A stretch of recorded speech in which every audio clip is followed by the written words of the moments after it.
வெண்பூசணி நெய்யை காலை இரவு 2 வேளையும் 10லிருந்து 15 ml எடுத்துக்கிட்டே வரணும்.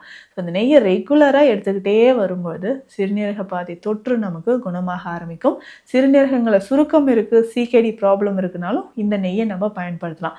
இதனோட சில மருந்துகள் நம்ம கொடுப்போம். சித்த மருத்துவத்தில் கொடுக்கக்கூடிய மருந்துகள், இந்த மருந்துகளையுமே இந்த நெய்யில் நீங்கள் மிக்ஸ் பண்ணி சாப்பிட்டிங்கன்னா இன்னும் நல்ல நமக்கு பெட்டர் ரிசல்ட் கிடைக்குங்க.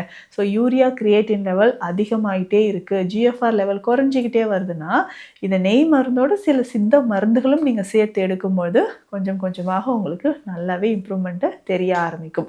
ஸோ சிறுநீரக பாதை தொற்று இருந்தாலும் சிறுநீரகங்களில் சுருக்கம் இருந்தாலும் அதுக்கு நிறைய மருந்துகள் சித்தர்கள் நமக்கு கொடுத்துருக்காங்க.